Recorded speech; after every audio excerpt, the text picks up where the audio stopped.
कमी साहित्यामध्ये आणि ओव्हनशिवाय तयार होणारा हा चॉकलेटी केक बघू शकता, अगदी छान असा दिसत आहे।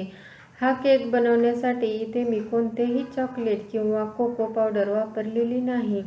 अगदी स्पॉन्जी मऊ असा स्वादिष्ट आपला केक तयार झालेला आहे।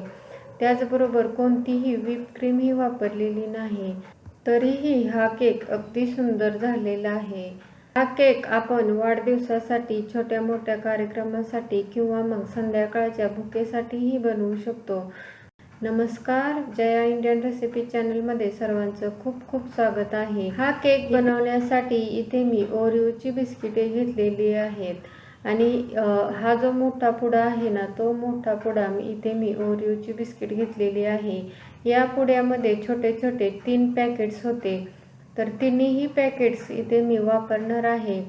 या ओरिओच्या बिस्किटच्या आतमध्ये अशा पद्धतीने क्रीम असते, तर ही क्रीम आपण साईडला काढून ठेवायची आहे। इथे मी एक वाटी घेतलेली आहे आणि वाटीमध्ये सर्व क्रीम काढून घेणार आहे आणि ही क्रीम आपण केक तयार झाल्यानंतर त्याच्या आतमध्ये लावणार आहे। हा केक आहे ना, तो अगदी साध्या सोप्या पद्धतीने बनवणार आहे। कोणतीही व्हिप क्रीम वापरायची गरज नाही। या बिस्किटच्या आतमध्ये जी क्रीम आहे ना, तीच क्रीम आपण या केकच्या आतमध्ये लावणार आहे। काही ओरिओची बिस्किट असतात ना, त्याच्यामध्ये गुलाबी कलरची ही क्रीम असते। ही जी क्रीम आहे ना, ती पांढऱ्या कलरची क्रीम आहे आणि ही क्रीम अशीच आपल्याला साईडला ठेवायची आहे। आता आपल्याला ही बिस्किट छान अशी याची पावडर बनवून घ्यायची आहे। पावडर बनवण्यासाठी एक मिक्सरचं मोठं भांडं घेतलेलं आहे, त्याच्यामध्ये ही सर्व बिस्किटे टाकून घेतलेली आहे। आणि जर तुम्हाला केक आणखी जास्त स्वादिष्ट बनवायचा असेल ना, तर याच्यामध्ये थोडीशी साखर घाला। इथे मी साधारणतः 2 चमचे साखर घातलेली आहे, यामुळे केक छान असा स्वादिष्ट होतो। तुम्हाला जर जास्त गोड केक आवडत असेल ना, तर तुम्ही साखरेचं प्रमाण आणखीन वाढवू शकता। आता हे छान असं मिक्सरला बारीक होईपर्यंत फिरवून घ्यायचं आहे। इथे बघा, मस्त अशी या सर्व बिस्किटाची पावडर तयार झालेली आहे आणि तुम्ही इथे बघू शकता, आपल्याला विकत जी कोको पावडर मिळते ना, त्याच पद्धतीने याची कन्सिस्टन्सी किंवा कलरही दिसत आहे। आता आपण केक बनवण्यासाठीचं बॅटर तयार करून घेऊया। त्यासाठी काही जास्त साहित्य लागणार नाहीत।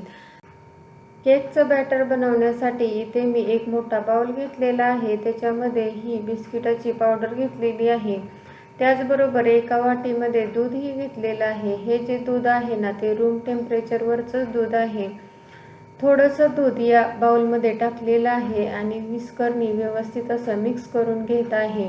इथे बघा, हे जे पावडर आहे ना किंवा बॅटर आहे ना, ते खूप जास्त कोरडं आहे, त्यामुळे मी आणखीन याच्यामध्ये थोडंसं दूध घातलेलं आहे। असंच आपल्याला थोडंसं दूध घालायचं आहे, एकदम जास्त दूध घालायचं नाही। आणि याच्यामध्ये ज्या गाठी होतात ना, त्या गाठी मोडत आपल्याला व्यवस्थित मिक्स करून घ्यायचं आहे।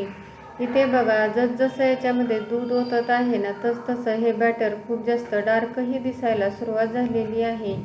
एकदम जसं डार्क चॉकलेट असतं ना, त्याच पद्धतीने हे बॅटर दिसत आहे। तर इथे मी अजिबात कोको पावडर किंवा कोणतेही चॉकलेट वापरलेलं नाही। अगदी छान असं आपलं इथे बॅटर दिसत आहे आणि याच्यामधल्या अशा पद्धतीने गाठीही मोडून घेत आहे आणि याची कन्सिस्टन्सीही मी तुम्हाला दाखवत आहे की कशा पद्धतीने केक बनवण्यासाठी कन्सिस्टन्सी हवी आहे। इथे बघू शकता, या बॅटरची कन्सिस्टन्सी अशी हवी आहे, खूप जास्त पातळ बॅटर बनवायचं नाही। इथे आपलं मस्त असं केक बनवण्यासाठीचं बॅटर तयार झालेलं आहे। केक अगदी आतून जाळीदार किंवा व्यवस्थित बेक होण्यासाठी इथे मी 1 टीस्पून बेकिंग पावडर टाकलेली आहे आणि अर्धा टीस्पून बेकिंग सोडा म्हणजेच खाण्याचा सोडा टाकलेला आहे। आता ह्या दोन्ही पावडरी ॲक्टिवेट होण्यासाठी याच्यावरून थोडंसं अशा पद्धतीने दूध ओतायचं आहे। जास्तही दूध ओतू नका, नाहीतर हे केकचं बॅटर पातळ होऊ शकतं। आता लगेच आपल्याला अगदी फास्ट प्रोसेस करायची आहे। या सर्व दोन्हीही पावडरी अगदी छान अशा मिक्स करून घ्यायच्या आहेत आणि एकाच डायरेक्शनने व्यवस्थित हलवून घ्यायच्या आहेत। आणि इथून पुढची जी प्रोसेस आहे ना, ती अगदी फास्ट करायची आहे, कारण बेकिंग सोडा, बेकिंग पावडर टाकले ना, लगेच त्याला उष्णता लागली किंवा गरमपणा लागला तरच आपला व्यवस्थित केक बेक होतो। तर बघा, इथे मी एक कुकरचा डब्बा घेतलेला आहे. त्याच्या बुडाला एक बटर पेपर टाकलेला आहे. बटर पेपर नसेल ना तर तुम्ही केकच्या बुडाला थोडंसं तेल लावून घेऊ शकता, म्हणजे केक व्यवस्थित निघला जातो आणि खाली जास्त डब्याला चिकटत नाही. याच्यामध्ये एअर बबल्स होतात, त्यामुळे अशा पद्धतीने हा डब्बा टॅप करून घेतलेला आहे. इथे मी अगोदरच कुकर 10 मिनिटे प्रीहीट करून घेतलेला आहे आणि खाली स्टँड ठेवलेला आहे आणि त्या स्टँडवरती हा जो कुकरचा डब्बा आहे ना तो ठेवलेला आहे. आता हा केक व्यवस्थित बेक करून घेऊया. इथे मी कुकरच्या टोपणची शिट्टी काढलेली आहे आणि कुकरचं टोपण व्यवस्थित लावून घेतलेलं आहे. गॅसची फ्लेम मध्यम ठेवलेली आहे आणि मध्यम गॅसवरती हा केक आपल्याला 35 ते 40 मिनिटे व्यवस्थित बेक करून घ्यायचा आहे. आपला हा केक बेक होत आहे ना तोपर्यंत इथे आपण क्रीम बनवून घेऊया. त्या क्रीममध्ये आपल्याला थोडंसं दूध ओतायचं आहे आणि व्यवस्थित असं मिक्स करून घ्यायचं आहे. आता ही क्रीम ही थोडीशी चिवट असते, त्यामुळे हे मिक्स होण्यासाठी थोडासा वेळ लागतो, पण असं हलक्या हाताने आपल्याला सतत हलवत राहायचं आहे आणि क्रीम व्यवस्थित मिक्स करून घ्यायची आहे. इथे बघा, थोडंसं दूध घालून अशा पद्धतीने मी इथे क्रीम बनवून घेतलेली आहे. अगदी परफेक्ट अशी क्रीम दिसत आहे. जर जास्त घट्ट केली ना तर ती क्रीम केकला लागणार नाही, किंवा जास्त जर पातळ केली ना तरीही व्यवस्थित अशी केकला लागणार नाही. इथे आपली मस्त अशी क्रीम तयार झालेली आहे. अगदी साध्या सोप्या साहित्यात ही आपली क्रीम तयार झालेली आहे. 35 ते 40 मिनिटानंतर इथे मी कुकरचं झाकण काढलेलं आहे आणि इथे आपल्याला चेक करायचं आहे की केक व्यवस्थित बेक झालेला आहे की नाही. त्यासाठी काय करायचं आहे, एखादी टूथपिक घ्यायची किंवा मग अशा पद्धतीने चाकू घ्यायचा आहे आणि केकच्या बरोबर मध्ये अशा पद्धतीने चाकू घालायचा. जर चाकू क्लीन निघाला तर समजायचं आहे केक व्यवस्थित बेक झालेला आहे. जर चाकूला थोडंसं लागलं तर आणखी झाकण लावून थोडा वेळ केक बेक करून घ्यायचा आहे. हा चाकू आहे ना तो क्लीन निघालेला आहे, म्हणजे आपला केक व्यवस्थित बेक झालेला आहे. इथे मी केक थंड होण्यासाठी ठेवलेला आहे. घरातील साध्या सोप्या साहित्यामध्ये अगदी मस्त असा आपला चॉकलेटी केक तयार होतो. थोड्या वेळानंतर केक व्यवस्थित पूर्णपणे थंड झालेला आहे. आता या केकच्या कडा आपल्याला मोकळ्या करून घ्यायच्या आहेत. त्यासाठी इथे मी चाकूने साईडला व्यवस्थित याच्या कडा मोकळ्या करून घेत आहे आणि हा जो केक आहे ना तो आपल्याला डिमोल्ड करून घ्यायचा आहे.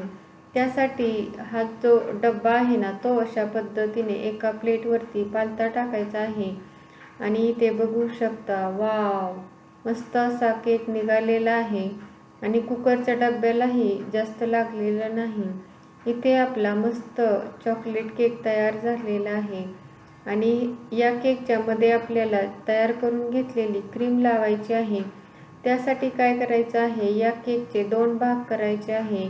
अशा पद्धतीने ज्या चाकूला दात्रे असतात ना तोच चाकू घ्यायचा आहे, म्हणजे आपल्याला केक व्यवस्थित असा कट करता येतो. इथे बघा, अशा पद्धतीने मी केक कट करून घेत आहे आणि या पद्धतीने केकचे 2 भाग करून घेतलेले आहेत. या केकला क्रीम लावण्याच्या अगोदर आपल्याला आणखीन एक स्टेप करायची आहे, ती म्हणजे इथे मी एका वाटीमध्ये थोडीशी साखर आणि थोडंसं पाणी टाकून हे साखरेचं पाणी तयार करून घेतलेलं आहे. आता हे साखरेचं पाणी या केकवरून थोडंसं टाकायचं आहे. असं केल्यामुळे काय होतं, हा जो केक आहे ना तो खूप जास्त कोरडा होत नाही. साखरेचं पाणीही खूप जास्त टाकायचं नाही. साधारणतः 1 ते 2 चमचे टाकलं तरीही पुरेसे होते. आता आपण ही तयार करून घेतलेली क्रीम आहे ना ती अशा पद्धतीने या केकला लावून घ्यायची आहे. बघू शकता, अगदी बाजारात जशी व्हिप क्रीम मिळते ना त्याच पद्धतीने ही क्रीम दिसत आहे. व्यवस्थित अशी केकला लावून घ्यायची आहे आणि तुम्ही इथे बघू शकता व्यवस्थित ही क्रीम लागली जात आहे. सर्व क्रीम मी अशाच पद्धतीने लावून घेतलेली आहे आणि जो दुसरा भाग आहे ना तोही आपण याच्यावरती ठेवून घ्यायचा आहे. इथे बघा, अशा पद्धतीने हा केक आपला तयार झालेला आहे. अगदी स्पॉन्जी, जाळीदार आणि घरातील साध्या साहित्यामध्ये चॉकलेट केक तयार झालेला आहे. वरूनही मी थोडंसं साखरेचं पाणी याच्यावरून टाकलेलं आहे. साखरेचं पाणी टाकल्यामुळे त्याच्यामध्ये मॉइश्चर राहतं आणि केक आपल्याला खाताना खूप जास्त कोरडा वाटत नाही. इथे आपला मस्त असा बिस्किटापासून केक तयार आहे. तुम्हाला ही रेसिपी आवडली तर लाईक करा, शेअर करा.